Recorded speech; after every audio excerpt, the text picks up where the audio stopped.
I don't need this. That's it. That's Avery Brooks. You know, I moderated Billy West. Where are you going? I've done a lot of moderating.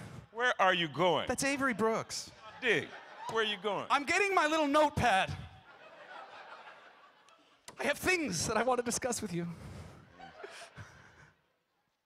Okay. Ah.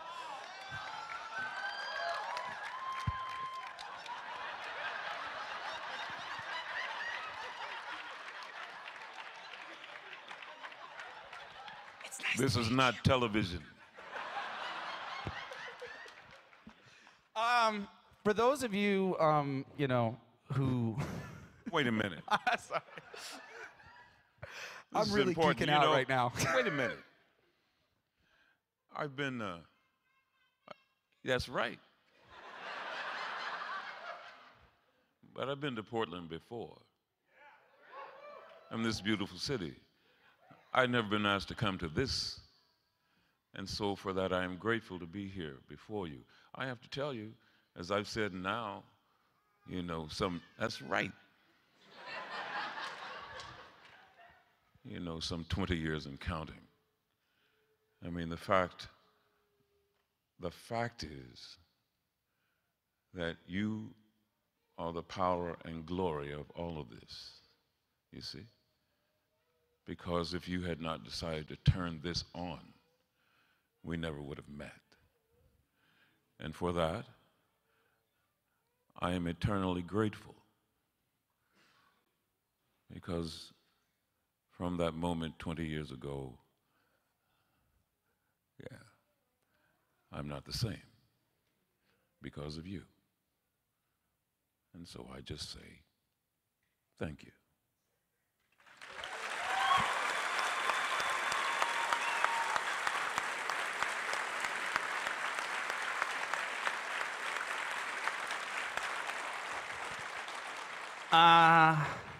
I don't know what to do up here because everybody else I don't admire as much. So I was like, yeah, I'll ask them a bunch of questions, but you, I'm a little intimidated, I gotta say.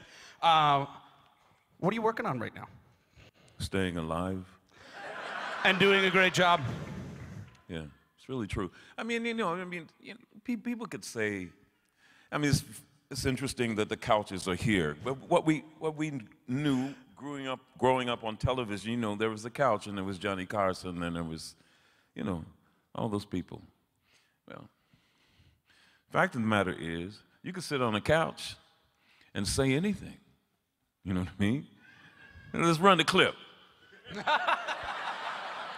Yeah. You say, hey, oh yeah, tell me about that. Tell me what you felt when you were doing that. You could say anything sitting on the couch.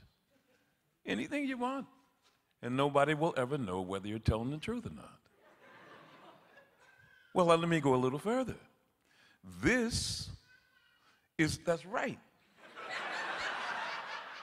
This is perhaps one of the few places or disciplines, you know, theater, film, where nobody knows whether you're actually telling the truth or not. See me? So it's about honor, isn't it? It's about you saying what you believe. Because nobody's going to ever know. But you, that's right. And whatever divine providence exists, whatever you want to call it, and it's the only place.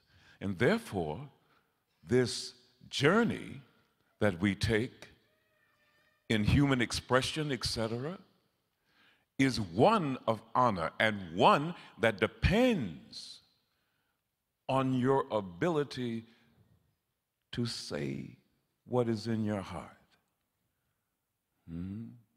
Not pretend it. The discovery of self is what we all do.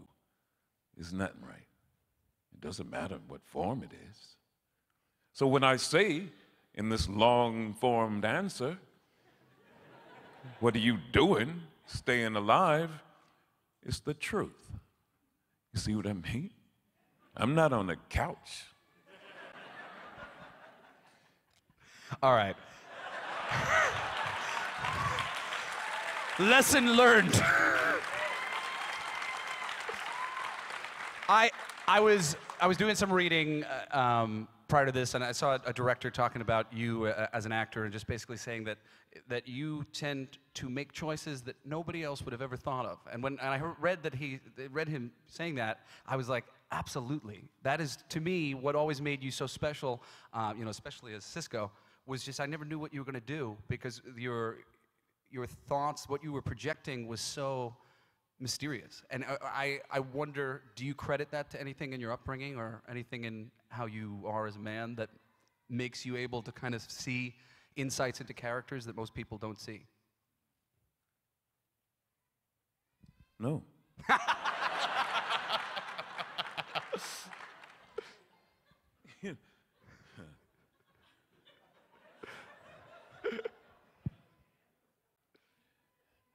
How could I make a choice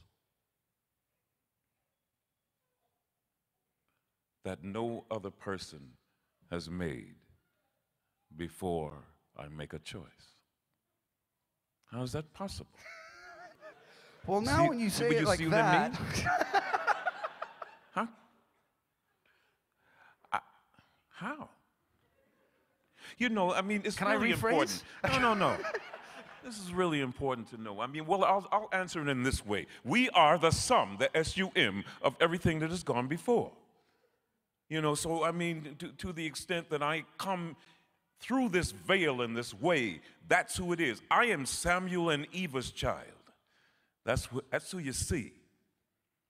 And the really important thing, you know, my father told me, or told my brother and I, he said, you don't have to ring a bell every time you turn the corner. Yeah?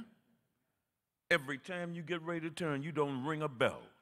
And therefore, what I am doing is behaving, especially the older I get. When my parents left the planet, some of you have heard this, I knew that I now have to behave better than I ever had before, because there's nobody I can answer to. There's nobody that I want to answer to. There's nobody that I will answer to. You see what I mean? On the planet. I stop for red lights, etc., but that's about it.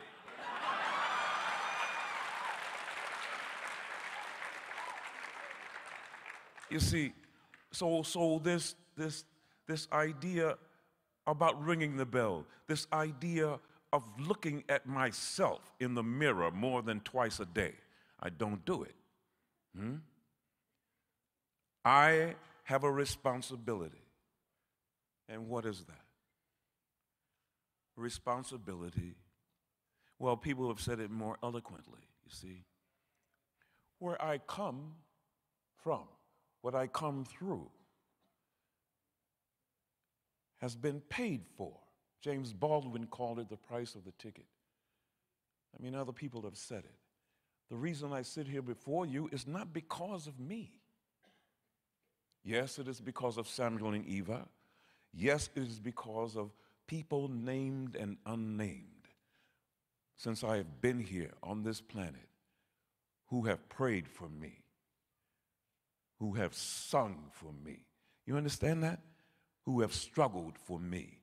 I'm going to ask you something in a couple of seconds, you see, because without all those people named and unnamed, and then the people that we know,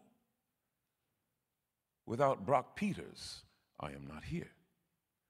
Without Moses Gunn, I am not here. I'm just talking about men, but not exclusively, you see. Without Mary McLeod Bethune, I am not here. Without Paul Robeson, I am not here.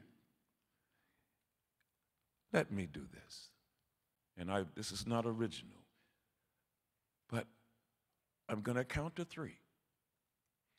And when we get to that 1, I want you to say out loud the name of someone who is responsible for you being here. I don't mean just in this room, though it could be.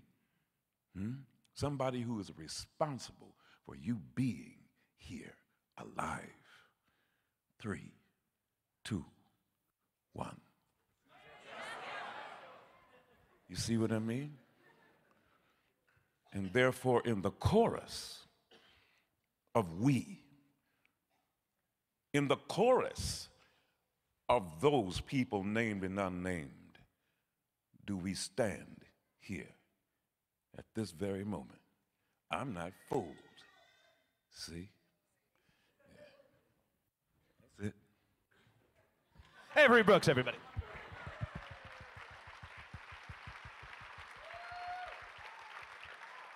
He may really be leaving. Hello.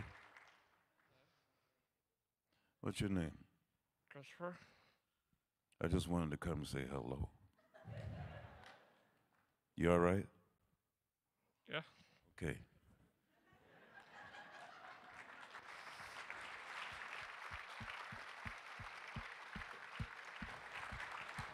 Now I'm nervous to ask you any other questions. I have some. All right.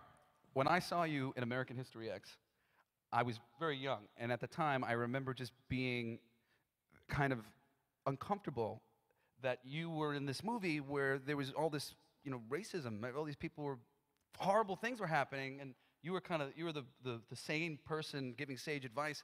But I remember certain people, who kind of took it like he shouldn't have done that. He shouldn't be in this movie that's saying all these racial things, whatever. But to me, as an intellectual, I was like, no, this is great. We need things like this. If we don't talk about this, nothing will ever change. But was that a controversial role for you to take on, and was it difficult for anybody that you knew? No. And that's why I was nervous. No. I think, well, there are a couple of things about what you just talked about. We are inextricably connected to racism and sexism and equal justice. It is our history. We haven't fixed all these things yet. Not at all. And so part of that responsibility that I spoke about, a little while ago, you have to look, we have to look at ourselves. Huh? We have to have these conversations until we get it right. We have to keep repeating these things over and over again until we get it right. I'm not going to live, I'm sure, till these many things are resolved in the world. So American History X, I think, is well, on the one hand, because of Edward Norton, from a performance point of view, it's a tour de force. And so the criticism was, well, why should we look at this tour de force thing, this rather masterful treatise on racism? And then we realize that we're just talking about ourselves. Ultimately, it's just us. Of course, there are people who disagree. Disagree. Well, that's what makes the world go around, after all. So, no, to answer your question, I know. Doesn't bother me. I was born brown and a male in America. Racism, or the manifestation of racism, is not merely about color. It's the notion of one human being feeling superior to another. That's racism. In the world, as it manifests itself here, yeah, mostly about color. But the fact of the matter is, if the current president faces the same kind of name-calling that somebody who played Captain Sisko on Star Trek, then we still have work to do.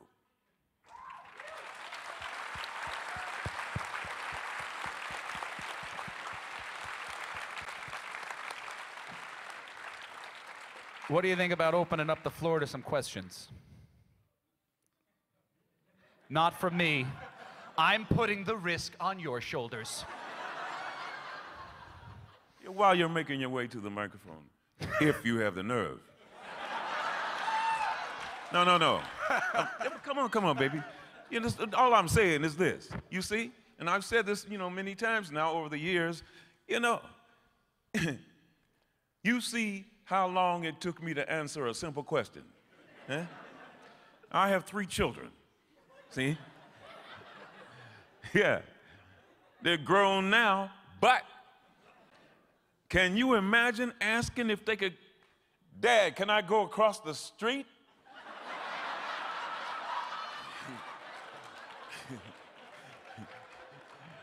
Half an hour later. They've decided not to cross the street. Not only that, they're saying all I wanted was yes or no. Okay. Hi. I grew up on Deep Space Nine, and for me as a teenager, it was something that taught me about ethics and taught me how to struggle, and Captain Sisko was the leader I wanted to grow up to be. So as someone who grew up with this so formatively in my life, I wonder if there is one lesson that you would like to reinforce, one thing you would like those of us who it was a big part of our development to really take away and still hold on to. Yourself. Thank you. The knowledge of self. I'm not kidding. The who of you. Because that's all there is. Ultimately, if you see what I mean, the who of you, the knowledge of self. In that American History X, at one point, when Sweeney goes to prison to talk to this young man. So I brought him these books. Yeah.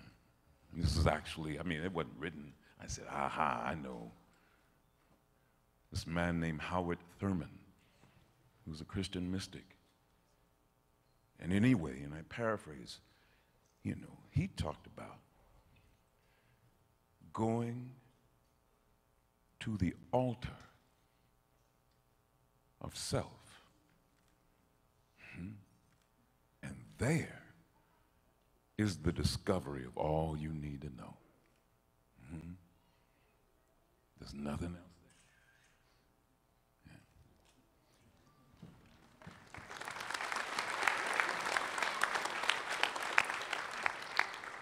Hi. Hello, thank you. I really appreciate your work on Deep Space Nine and the nature documentaries we got to watch in middle school, where I was very excited to recognize your voice. And they thought I just loved, volcanoes in the ocean, but I was like, I know that guy. I was going to ask about that, but I got cold feet. I have more questions, but I can't. I'm done. No more questions for me. I would love for you, Mr. Blaze, to ask about that. But in Portland, we have a thing called Trek in the Park, where people have done these. They're just cheering for parks. We love parks. People do stage plays of Star Trek scripts from the original series. They're just great fun. This year was the last year they did the Trouble with Tribbles. So I think it's appropriate to ask about the Deep Space Nine episode. I know it's a fan favorite, but it's been very recent in our consciousness, Trek fans in Portland. Do you have any favorite moments or anything you'd like to talk about with the Deep Space Nine episode? No. Great one. Thank you.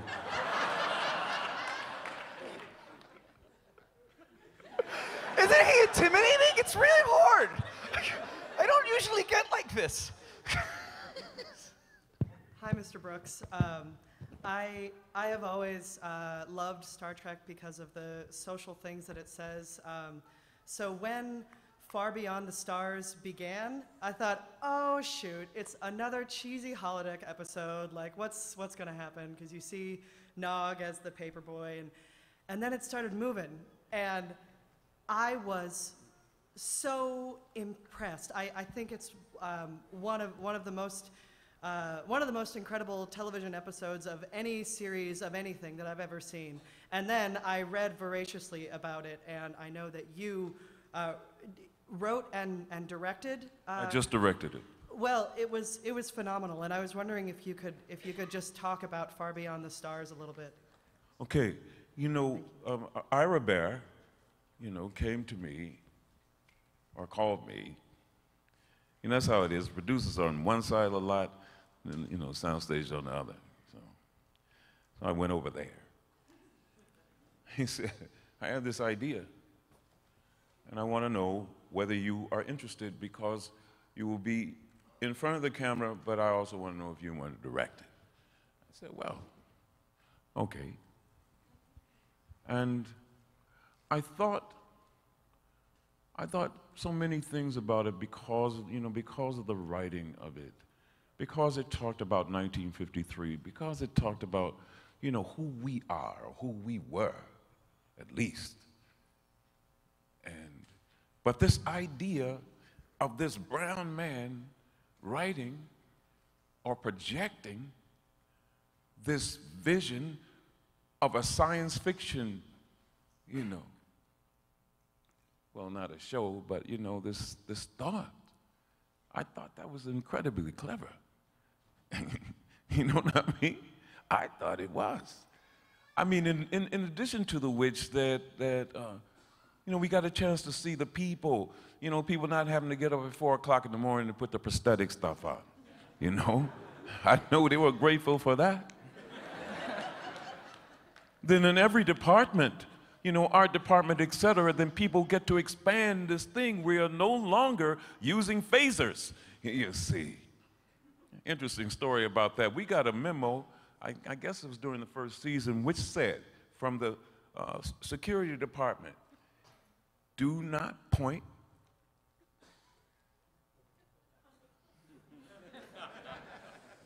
you know what I'm saying. It was a memo. Huh? Keep your phaser in its holster until you have to use it. But anyway, there's so many. Can I say something about that episode? Just because I'd love to hear you talk about it a little bit more. Because I think that episode is a distillment of what Star Trek is all about, and I think that's why it has resonated with fans, because it is very much us looking to the future, looking for hope, and we had a guy doing the same thing that we were doing, but in even more trying circumstances. And it also just deconstructed story, period. Because you took all the characters and you said they don't have to be space characters. They can be human characters. They can be characters working in a city. They can fill a whole other story. And that just keeps going. You could write any kind of story with all of the characters that existed on Deep Space Nine. I agree. Thoughts? I agree. What does he say? Sisko's father, the end. He said, you are the dreamer and the dream. And what an incredible notion that is. I mean, that's at any time, isn't it? Any epoch, any era. Huh? Now, later, yesterday. Okay. How you doing? This is probably a dangerously open-ended question right here. Careful. All right, my question is about the Sisko character and really what you thought of it. As far as it started out as to me, the 3 basic character traits at the beginning were he was a doting father, he was a military man, and he was a moral leader. And then he became this messiah character, and it seemed like the focus was less on those 3 traits and more of this, literally, he became a Jesus character at the end of the show. And what are your personal feelings and thoughts about that and that journey? Well, I don't know about Jesus, but, to be a god, there's got to be a lot of work. I don't know, I always viewed it as Sisko was rising to the occasion reluctantly. He was in an uncomfortable spot. He didn't want to have this power that he had, but he had some power, and he was smart and moral enough to say, well, let me use it for good. Well, that's true. I mean, that goes to the writing, but to answer your question another way, you see, wherever African people are in the world, let's assume that 400 years hence it will be the same. That you can always talk about African people in relation to spirit and the divine. So it's certainly, Sisko was reluctant, but I looked at it, purely in terms of that. A relationship with spirit and the divine is exactly, the legacy of African people in the diaspora in the world. So I mean, in that writing, as they took it, you know, like I say, I would rather see my child grow than be God. Thank you.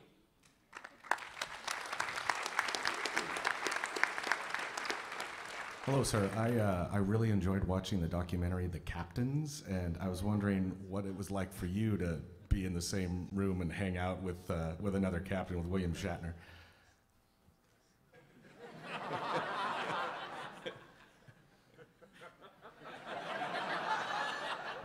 What did you think of the movie? I thought it was really insightful. And Oh, I was asking Avery. You're getting... I was watching it going, now that the captains are watching this movie, the captains, what do they think?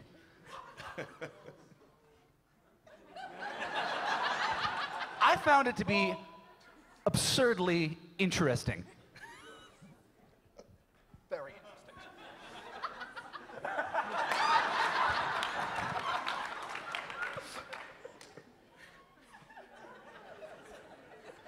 I think I liked it more than he did, maybe. Oh, I liked it. I didn't say I didn't like it. I watched the whole thing. While Avery's deciding who he wants to thunk more, I'm going to do a little bit of housekeeping. At the end of this session, we're only going to be using the doors on that side of the room for exiting. These doors will be used for entering, and that will be exiting. So just to give Avery time to decide who he's going to thunk more. That door is for the exit. Entrance.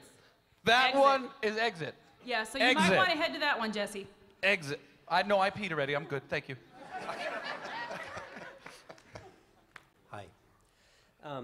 In the original series, I believe there was a scene that called for Kirk to kiss Uhura, and that was a big deal because it was a white man kissing a black woman, and there was controversy around that, and it was significant. Benjamin Sisko, do you feel it was significant in television or in society that the leader, the captain, the commander, the kind of leading figure was black? Or is it just he was a character, you know, he happens to be black? Or is it, did it really mean something? Does that mean something to me? Or Either to you, or do you feel like, wow, this is actually a big deal. I'm getting to do something that I think is important. Oh, no. I didn't think that at all. Okay. No, I'm just telling you. No, I'm telling you. No. If every day I wake up and I say to myself, okay, I'm going to do a brown male thing today. You're really good at those. You know what I mean? And people say, what was it like being, you know, a black captain? You can't play that. Wait, you're like, dude, I got cast on Star Trek, and guess what color I am? You can't play that. Brown. How do you play a color? You can't do that. What I can do is wake up in the morning, like I told you, as Samuel and Eva's child. And who is that? A human being. And brown and male and American and all these things. That's what I bring. And they saw that and decided they were going to do that. There was nothing in what I read, at least, which identified him as such. Thank you. That's actually exactly what I wanted to know. Okay, so then. Thank you.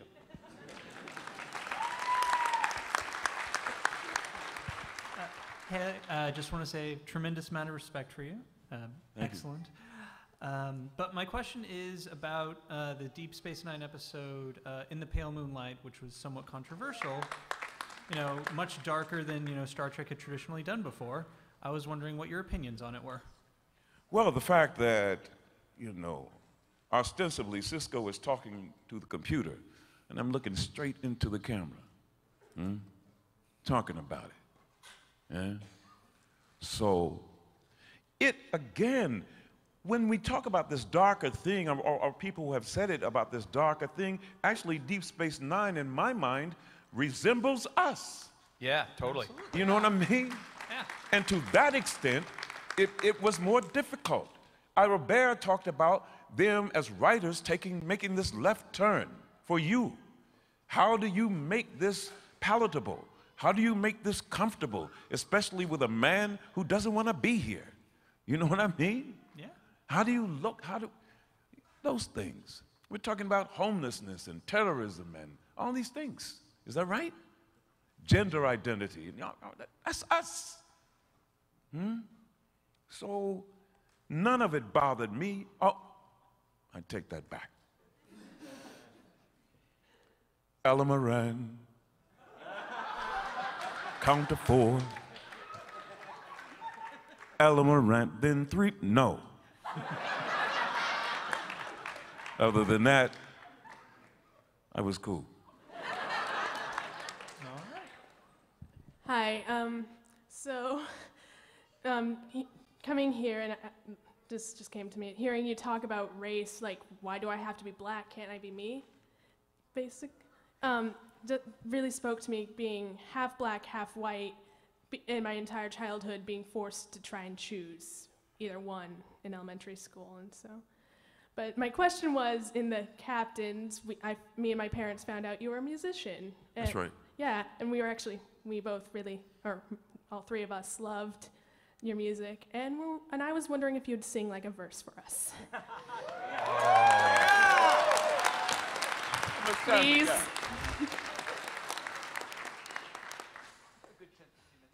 Okay. Before we part.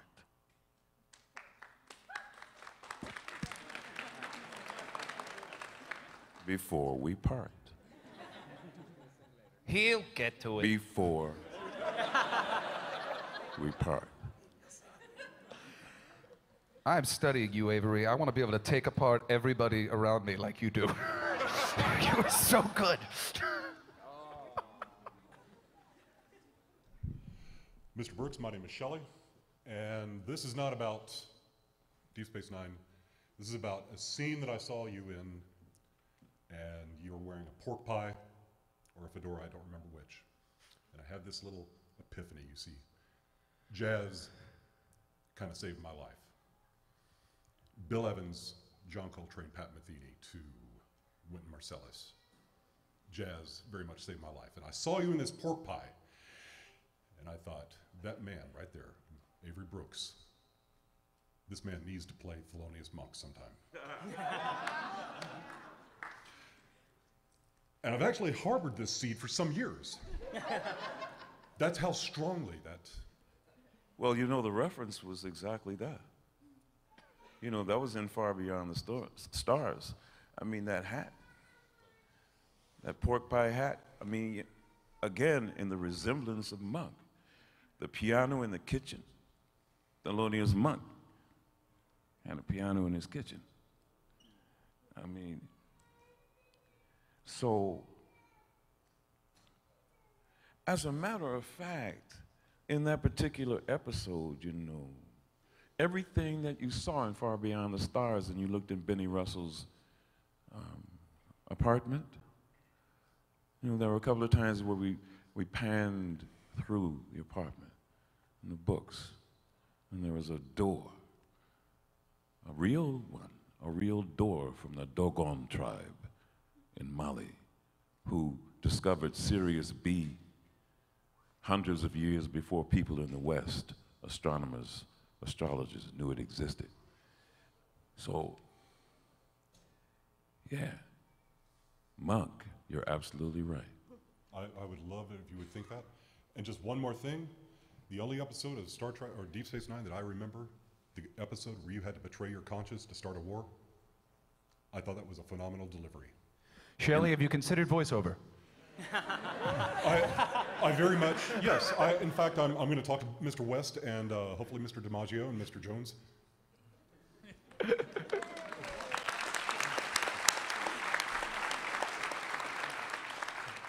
Hi, Mr. Brooks, how are you? Hey, probably the most moving episode that I remember from Deep Space Nine was The Visitor. And the reason why that was so moving is because your performance with different versions of different ages of your son, Jake. Oh, dude, I was trying to remember what the name of the episode is. That is my favorite Star Trek episode ever. I cry my eyes out every time it's on. Okay. You know what? I was trying to remember the title. I'm so glad you said it. And that's moved me before I was a father. Now that I am a father, I feel still very moved by it. And I just wanted to know how you prepared for that particular performance. Oh, no, you know, the preparation is, you know, every day is brand new. You wake up every day with the full knowledge after you are awake to be grateful for this day. Amen. And therefore, Amen. you know, you go to work, whatever it is. We talked about it in the very beginning. All I'm interested in is telling the truth. See? So it's so simple in another way, because I loved Sirach Lofton then, and I love him now. You see? And so most of what you witnessed in the exchange between us, and indeed Tony Todd in this instance, but most of what you saw, or I'd say all of it, was real. Thank you.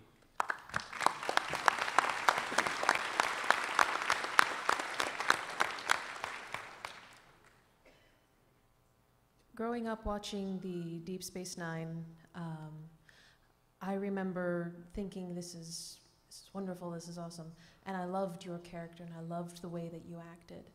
And it was confusing to me at the time when that series ended, I didn't see you in anything else.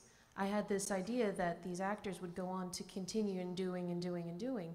And it wasn't until later that I found out about your music career, about your theater career, that you sing opera, that you do all of these things. So you're a man of many talents, basically.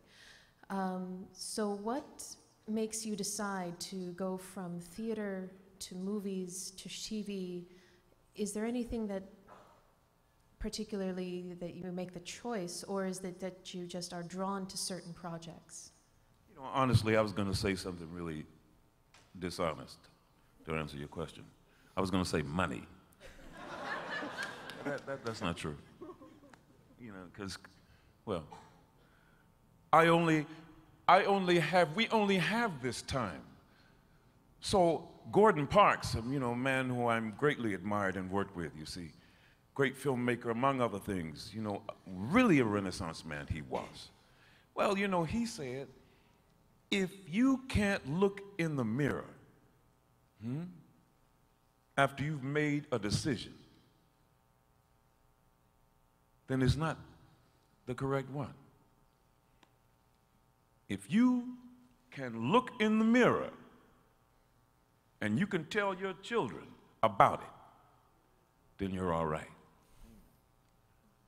That's all I've ever done. Thank you. Well said.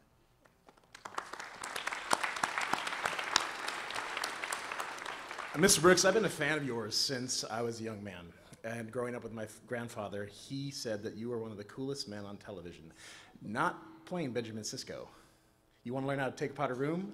Hawk. I never wanted to be a bald black man ever. I looked for those glasses. I just would love to hear you say Spenser one time. Please,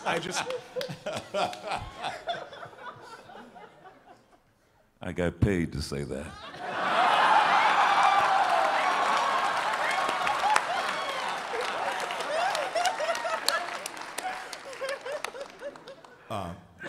You never played him as a sidekick?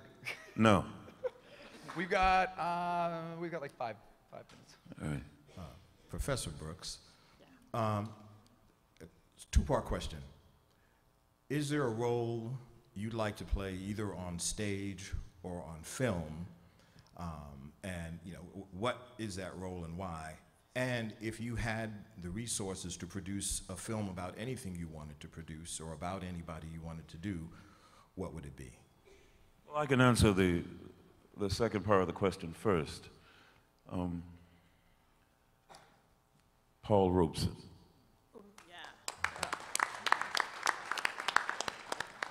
You know who he is? Yes. Yeah.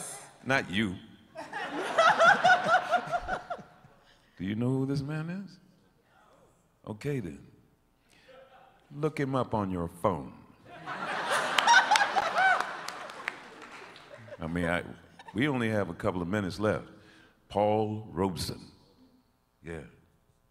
One of the greatest Americans that this country produced, arguably in 20th century. You can't name anybody else, I mean, who had a more lasting impact globally in the 20th century. Globally, in this man. Of course, there's Martin Luther King who came later, but I'm talking about the beginning. Hmm? In the world. He was talking about apartheid and democracy and all those things before world leaders were talking about. They weren't talking about it in here. Sure. Paul Robeson. And to answer the first part of your question, no. I mean, whatever comes, and I can look in the mirror, that's what I'll do. Thank you. Yeah. If we go speedy, we could probably get to all these questions. So if we can, I know that's hard for you. But it's not hard for you, Avery. You can go as fast or slow as you like, but you understand. So what made you, Mr. Brooks, decide to do theater instead of medicine or law or becoming a Wall Street raider? Or my mom told me that she would disown me if I ever went into banking, so I became a scientist instead. And so, yeah.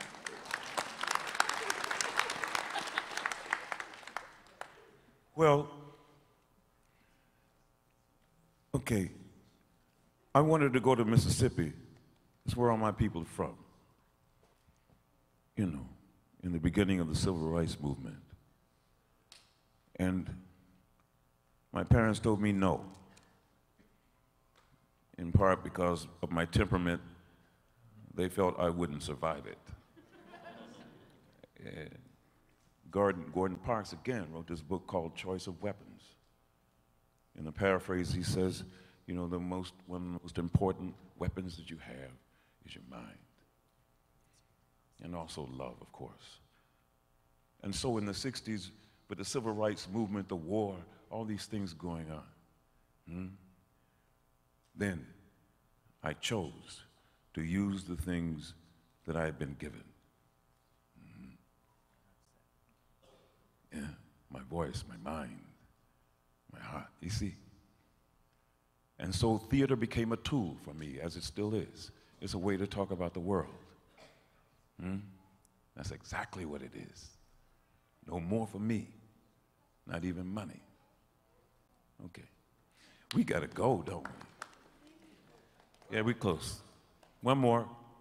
Thank you, Mr. Brooks, for being here. My question is about the episode Bada Bing, Bada Bang, which is the casino heist episode, the last of the Vic Fontaine series. And I want to know how you felt about Sisko's take on that episode, because here you were, an actor playing a man in a version of our future that could be, and when your character is asked to go to the past, he has objections based on what the past was, and he doesn't want to go because he has problems playing in a version of the 60s where he would have been accepted in a casino. So there's this contradiction of this wonderful contradiction of you know, being this actor who sort of is painting a picture of what we could be, yet that actor has a problem going backwards. And did you have creative input into that? And how did you feel about that overall? No, I didn't have any creative input, but certainly the fact that they registered, you know, just in 1953 or in 1960 or whatever the time is, you register what's going on. You know, the contradiction is this. We were shooting in the very beginning and during the pilot, and oftentimes we work till 2, 3 o'clock in the morning. Yeah. So we're not the only company still shooting, but yeah, we're late. So, you know, the cars are going, you know, through the gate, you know, the arm of the, you know, comes down, line of cars. And then when I get there, the gate comes down. So security says to me, open your trunk. I said, no. No. Why? I mean, all these other cars just,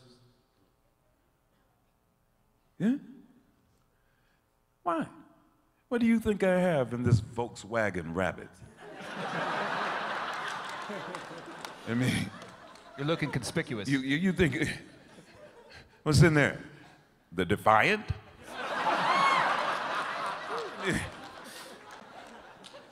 But you know what I'm trying to say, that, you know, the contradiction or the paradox of it all, we can't get away from. You see what I mean? I mean, I wish sometimes that were true. I mean, the fact that I played Sisko, you know, would make some kind of difference in the street. No, only on the screen. You see what I'm talking about? And most importantly, in your hearts and minds. That's what I said to you in the very beginning, you see? Because the contradictions are evident.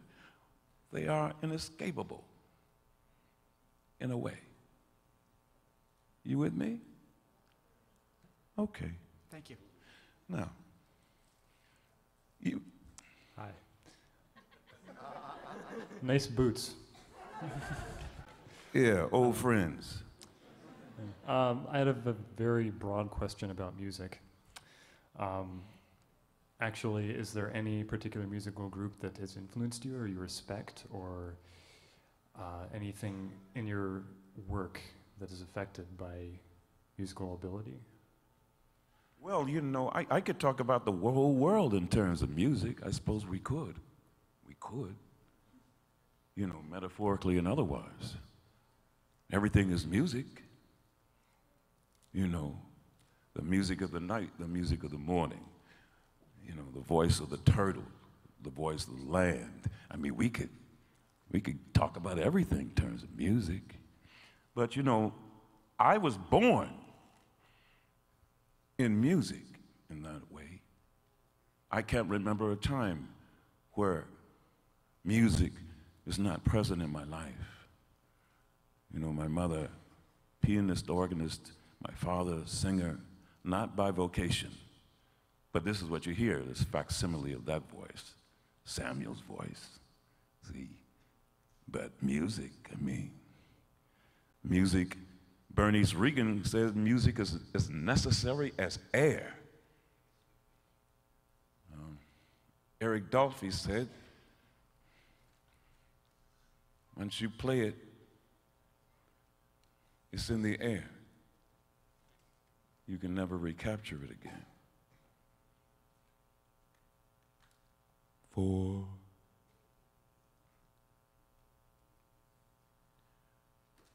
all we know,